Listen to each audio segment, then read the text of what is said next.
Bonjour, bienvenue dans Femmes et Pouvoir, l'émission qui met en lumière des femmes qui savent lier pouvoir et féminité, mais surtout des femmes qui osent changer le monde. Le mois de mai, pour ceux qui ne le savent pas, c'est le mois qui célèbre la diversité et le vivre ensemble. Pour ce faire, notre invitée du jour, c'est Tiffany Mierzika, qui est une femme entrepreneur et qui a pris le pari d'organiser un événement spécifiquement dédié aux femmes mères entrepreneurs. C'est ça. Donc, c'est complètement ça. Tiffany, merci beaucoup d'avoir accepté notre invitation et dites-nous, pour Tiffany, qu'est-ce que c'est le mot pouvoir? Je dirais que d'abord, bonjour. Merci vraiment de m'accueillir ici sur le plateau avec toi. Je suis très honorée. Plaisir partagé. Je te dirais que pour moi, le mot pouvoir, c'est pas le bon terme. Pour moi, on devrait plus parler de leadership. Le pouvoir, à mon sens, a plus un effet d'asservissement, de domination. Et je dirais donc que ça n'a pas une bonne consonance pour moi, en tout cas dans ce que je transmets dans la vie. Je dirais plus le leadership. Très bien. Et comment ce leadership, pour toi, il se traduit dans ta vie personnelle, professionnelle, dans tes engagements? Le leadership se traduit de plusieurs manières, autant dans ma personnalité, dans mon côté familial, personnel et de maman. Il se traduit de la manière de guide, c'est-à-dire mes enfants, ils ont des rêves, ils sont jeunes, mais ils ont déjà des rêves, ils ont des envies de métiers particuliers et je m'attelle vraiment à leur donner cette voie, cette liberté de choisir leurs rêves et leur propre voie. En ce qui concerne ma vie professionnelle, je dirais que mon leadership se transmet plus sur de la... c'est aussi pareil, mais c'est pas le même genre de guide. Là, c'est plus un guide de connaissances, c'est plus un soutien, une voix également, mais c'est pour permettre aux gens qui m'entourent, de par mon expérience, de se lever, puis d'avoir cette détermination dans la vie et professionnelle et personnelle. En fait, c'est plus une forme de vision. Oui, en fait. Oui, c'est vraiment ça, c'est toute une vie. Ça fait partie de ma personnalité intégralement, c'est qui je suis et je pense que si on avait tous cette vision de la transmission, du leadership ou du pouvoir, pour certains s'ils veulent l'appeler comme ça, il y aurait moins de difficultés de positionnement. C'est-à-dire, on se sentirait pas gêné parce qu'il y a quelqu'un qui a plus de pouvoir que nous. On se sentirait pas écrasé parce qu'il y a quelqu'un qui a plus de leadership que nous. On a tous un leadership à différents niveaux, d'une différente manière, mais je pense que l'inspiration, on peut la trouver chez beaucoup de monde. Est-ce que c'est le message que tu voudrais faire passer pour ton prochain événement? Oui, complètement. Cet événement, c'est un événement qui me ressemble beaucoup. J'ai traversé beaucoup de périodes difficiles ces derniers mois suite à des complications avec l'employeur qui m'a emmenée ici, puisque je suis une immigrante française. Et bienvenue, puis, comme diraient les Québécois. Merci beaucoup. Mais c'est vrai que oui, c'est le message que je veux faire passer. Après cette grosse période qui a duré à peu près 3 mois, où j'ai vraiment chuté en burn-out, puis difficilement, je me suis recentrée. Je me suis rappelé qui j'étais et je me suis rappelé pourquoi j'étais venue ici. J'ai franchi vraiment le cap de venir ici, pas seulement parce que c'est la mode. En France, c'est une grande mode de venir émigrer au Canada, mais pour moi, ça allait au-delà de ça. C'est une vision différente, une mentalité différente, une opportunité différente. Et pour moi, c'est ça qui me fait vibrer. La première fois que j'ai mis mes pieds à Montréal, au mois de mai 2016, avec ma meilleure amie, ça a été une confirmation. Une confirmation que c'est là qu'était ma place et que c'est là que je voulais élever mes enfants. L'éducation est complètement différente, le professionnalisme est complètement différent. Ce mix entre la francophonie et l'anglophone, c'est ce qui fait la force du Canada, c'est ce qui fait la force du milieu professionnel. Et je voudrais dire à toutes ces femmes et ces hommes, parce que l'événement est aussi ouvert aux hommes, que quand on se réveille le matin, faut être déterminé. Quand on se réveille le matin, même si on a des obstacles, même si on a des difficultés, il faut qu'on se dise, ok, est-ce que quand je vais rentrer ce soir, je serai content de ma journée ou pas? Très bien. On entend souvent dire que des femmes D'ailleurs, on ne parle pas beaucoup de l'entrepreneuriat au féminin. Je pense que c'est vrai que c'est un concept qui est relativement récent. Oui. Mais on entend souvent dire déjà que les femmes qui ont du leadership ou qui ont du pouvoir, qu'elles ont dû sacrifier quelque chose. Est-ce que c'est votre cas? Oui. Oui.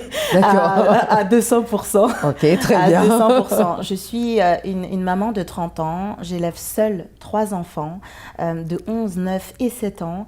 Et ces sacrifices, oui, je les ai faits. Je les fais encore aujourd'hui et je pense que je les ferai quotidiennement. C'est de se dire que je suis debout chaque jour entre 5 et 6 heures du matin et que je me couche entre 2 à 4 heures du matin. C'est de me dire que les journées, elles sont longues, elles sont remplies.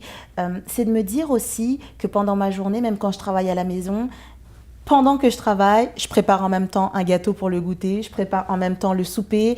Le matin, quand je me réveille, je regarde mes mails, je regarde mon côté professionnel, puis ensuite de ça, j'enchaîne sur la préparation des lunchs, j'enchaîne sur les vêtements, sur le lever des enfants, etc. Donc ces sacrifices, je les fais, mais mes enfants aussi le font.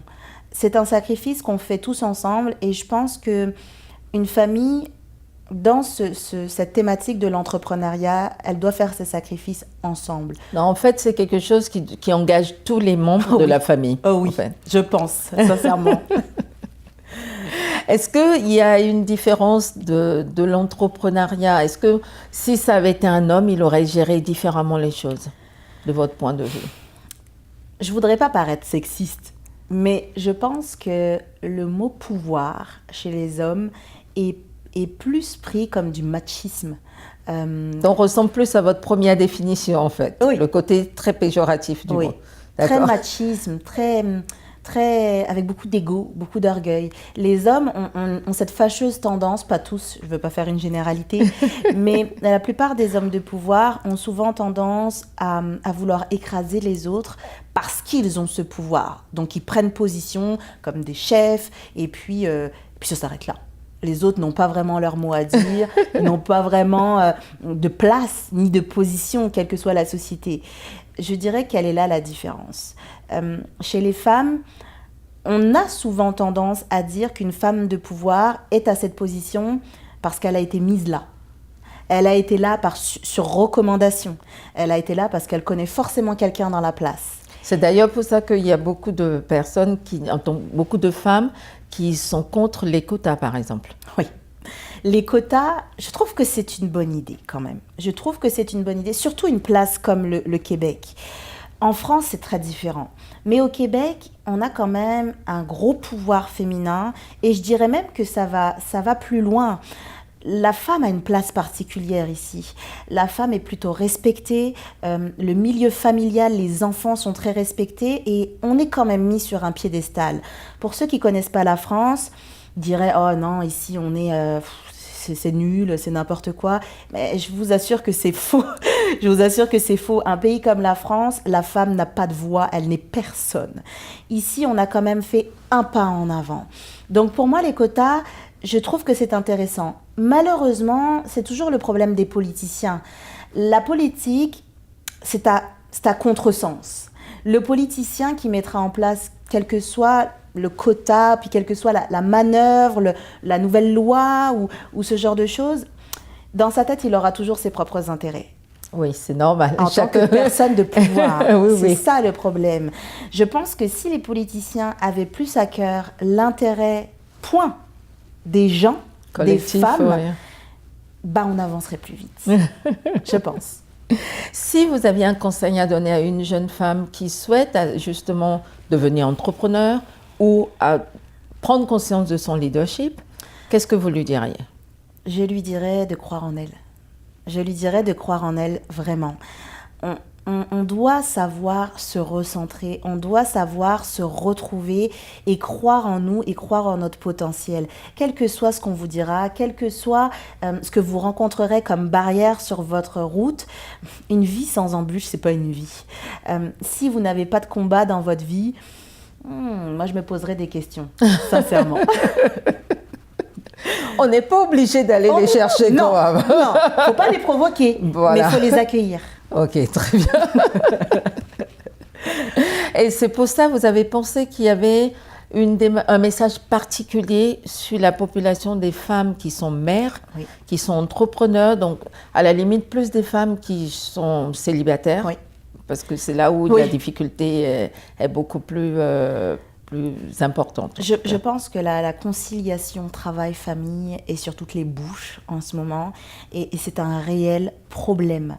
Il y a des solutions, mais c'est un réel problème et j'en suis la preuve vivante. Je me bats chaque jour pour tout concilier, ma vie professionnelle, mes enfants, et je suis seule à gérer tout ça. Donc c'est très compliqué. Si j'avais pas aujourd'hui le soutien de ma super gardienne, de l'école aussi qui est très présente et qui soutient ce processus de vie professionnelle pour m'aider et m'accompagner, je pense pas que j'arriverai à tout conjuguer. Donc encore une fois, faut qu'on forme une équipe. Si on formait une équipe, même avec les hommes, le débat égalité homme-femme aurait déjà fini il y a bien longtemps. Simplement, on est toujours en train de se dire quel est le meilleur. Oui, mais la femme est meilleure en ça. Oui, mais l'homme est meilleur en ça. Oui, mais gna gna gna. Ça n'a aucun sens.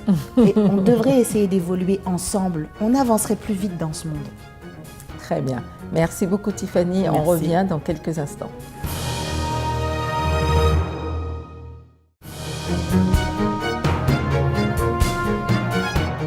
Nous sommes de retour avec Tiffany et là nous allons parler un peu plus de qui est vraiment Tiffany, qu'est-ce qui se cache derrière la femme entrepreneur qui souhaite passer un message à toutes les autres femmes de solidarité sur toutes les questions entrepreneuriat, la gestion de la vie personnelle, la vie professionnelle, le fait de ne pas abandonner ses rêves et aussi quel message pour les générations futures. Oui. J'ai bien résumé? Oui, complètement. Point par point, c'est ça. Bon, mais très bien. Donc, quand on est engagé sur tous ces sujets, c'est bien évidemment parce qu'on est concerné par la société et par les choses qui nous entourent. Et donc, sur toutes les questions diversité, inclusion, vivre ensemble, puisque c'est le mois de la diversité, mais aussi c'est la semaine prochaine, ça sera la semaine du vivre ensemble. Est-ce que vous avez identifié une méthode, un outil, quelque chose en particulier que vous dites, ça c'est quelque chose que je voudrais vraiment valoriser parce que ça contribue à ce vivre ensemble? Le réseautage.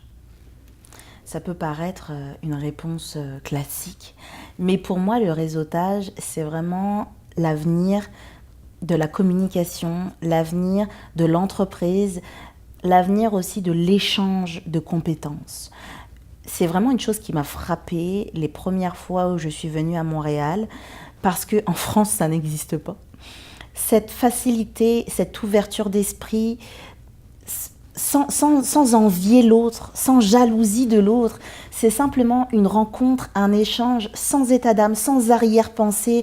Je trouve ça extraordinaire. Je trouve que le réseautage est un bon moyen pour vivre ensemble.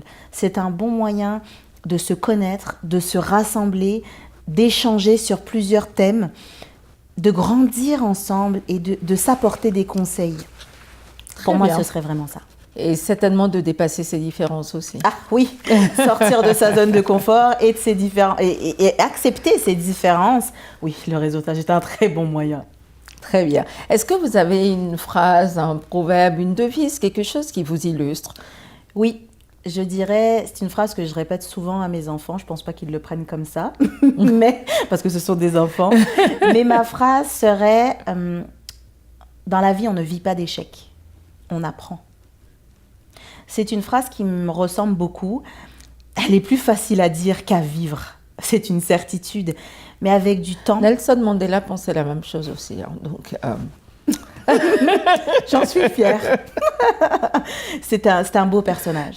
C'est vraiment un très, très beau personnage. C'est l'une des personnes à qui je m'identifie beaucoup d'ailleurs. Ah ben, ça tombe très bien parce que ça me permet de vous demander si vous étiez un homme ou une femme d'État, à qui souhaiteriez-vous ressembler? Eh bien, je vous dirais deux personnes. Je vous dirais en premier Nelson Mandela. C'est une assurance. C'est quelqu'un, c'est pas un cliché pour dire je suis noir donc j'irai vers Martin Luther King ou vers Nelson Mandela. C'est juste que sa vision de la vie, au-delà de la couleur de peau qu'on peut avoir, elle me colle à la peau. Vraiment, elle c'est colle le cas de le dire. Ah oui, elle colle à ma personnalité. Mais l'autre personne que j'admire énormément, c'est Michelle Obama. c'est une femme extraordinaire, c'est une femme de cœur, plus de pouvoir. C'est une femme qui a du leadership. Elle est innovante et elle va de l'avant par rapport à ses convictions personnelles. Au-delà de tout ce monde de politique, de dessous de table, il faut dire ce qui est, elle reste une femme, une mère, une épouse, une sœur, une amie, au-delà d'être Michelle Obama. D'ailleurs, c'est le message qu'elle nous a passé aujourd'hui parce qu'elle a fait une conférence sur ce sujet-là où elle invite toutes les femmes du monde entier à ne pas attendre un président miracle, un chef miracle, mais juste J'ai arrêté d'attendre. à se prendre en main et Oui. surtout à travailler auprès de sa communauté, Oh auprès oui. de sa famille, auprès de toutes les personnes qui vous entourent pour rendre ce monde meilleur. Donc on est tout à fait dans la C'est thématique parfait. en fait. C'est parfait. Si vous aviez un jour pour changer le monde, par quoi commenceriez-vous et pourquoi? C'est une question difficile. C'est une question difficile parce que Rome ne s'est pas construite en un jour.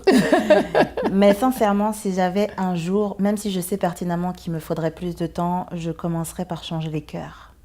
Je changerais les cœurs et je changerais les mentalités. Pourquoi? Parce que c'est ce qui nous anime qui font nos actes.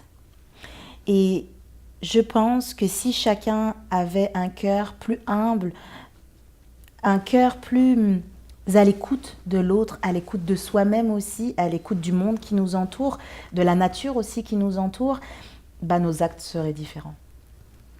Est-ce que beaucoup de personnes disent que le monde se porterait mieux s'il était dirigé par des femmes? Est-ce que c'est votre point de vue? Non, Non. je suis pas forcément d'accord parce que moi j'ai une vision complémentaire. J'ai une vision d'équipe. J'ai pas une vision de j'ai pas une vision qui dirait Sexiste. non. Je pense que ce soit un homme ou une femme, si elle s'entoure ou si il s'entoure des bonnes compétences et qui met en avant chaque compétence des membres de son équipe, que ce soit des hommes ou des femmes, bah, le pays serait mieux dirigé. Je pense. Si vous étiez un animal, lequel seriez-vous et pourquoi? Elle m'a fait rire cette question. Elle m'a fait rire parce que j'ai rarement tendance à m'identifier à un animal. Donc j'y ai beaucoup réfléchi. Mais quand j'ai trouvé, finalement, c'était vraiment ça. Je m'identifierais à un étalon sauvage. L'étalon sauvage est un animal libre, un animal téméraire, audacieux. Et je dirais même que pour moi, la divergence, c'est ce qui fait notre force. Et pas ce qui doit faire qu'on doit être catalogué dans une case seulement. Très bien, donc un étalon. Un étalon sauvage. Sauvage, oui. Très bien. Ça, c'est très important, en Oui. effet, comme, Oui, comme c'est très précision. important. Je suis tout à fait d'accord. En préparant cette rencontre, on vous a demandé de venir avec un objet, une photo, quelque chose qui pour vous symbolise le pouvoir, la féminité, le leadership. Et la féminité ou le leadership tout court, Oui. ou la féminité tout court. Bref, est-ce que vous avez pensé à quelque chose? Oui. Alors, encore une fois, ça va paraître classique comme réponse pour une mère, mais ce qui fait ma force, ce qui fait mon leadership et ce qui fait ma féminité entièrement, ce sont mes 3 enfants. C'était un peu compliqué d'avoir les 3 enfants ici, mais c'est ça, vous les voyez sur la photo, puis c'est pour eux que je me réveille chaque matin. Pendant une grande partie de ma vie, j'ai mis ma féminité sur le côté, j'ai mis Tiffany sur le côté et j'étais simplement une mère. Puis, quand je suis arrivée ici l'année dernière, j'ai fêté mes 30 ans ici. J'ai fêté mes 30 ans en haut du penthouse de l'Observatoire Ville-Marie et à ce moment-là, je me suis dit, ça y est, tu t'es trouvée. Donc aujourd'hui, je suis fière de dire que mon leadership, mon pouvoir, ma force, je le prends chez eux. Tout en restant une femme, Oui. tout en restant Tiffany. Oui. c'est ça. Je vais à la salle de sport, je fais des sorties avec mes amis, pas beaucoup, mais j'en fais. Je vais manger au resto, je vais boire un verre, je me balade, je fais des choses pour moi en tant que personne, en tant que Tiffany. J'ai aussi mes temps très remplis, mais j'ai aussi mes temps professionnels, mais j'ai aussi ces temps qui sont très importants pour moi en tant que maman et je partage tout avec mes enfants. Ce sont les personnes qui me connaissent le mieux sur cette terre, je pense. Très bien. Si vous avez une fille, Oui, j'en ai 2. alors, très bien. Supposons que votre fille, ou alors une copine de votre fille, regarde cette entrevue Oui. et déclare, mais quand moi je serai grande, je voudrais être Tiffany Mierzika. Vous lui diriez quoi? Je lui dirais merci, mais je lui dirais plutôt d'être elle-même. Je lui dirais de mettre en avant la personne qu'elle est. Si je peux l'aider à trouver sa voie et à mettre en marche ses rêves, aucun problème. Mais n'oublie pas qui tu es. Reste celle que tu es et va au-delà de ça encore. Montre au monde qui tu es. Très bien. Si vous étiez à ma place, que vous avez une question à me poser parmi toutes celles que je vous ai posées, laquelle me poseriez-vous? Qu'est-ce que je te demanderais? Sachant que je ne me suis pas préparée. Je te demanderais plutôt, par rapport à ton parcours de vie, pourquoi aller vers cette émission Femmes et Pouvoir? Pourquoi avoir fait ce choix? Parce que je trouve que c'est important d'avoir des modèles, des personnes qui vous inspirent. Mais au-delà du poste, du statut, je trouvais que c'était important de mieux connaître les personnes. Oui. Parce que pour que quelqu'un vous inspire, en tout cas vous donne envie de lui ressembler, il faut bien la connaître. Il ne faut pas juste connaître que la façade, c'est-à-dire le député, la députée, la mairesse.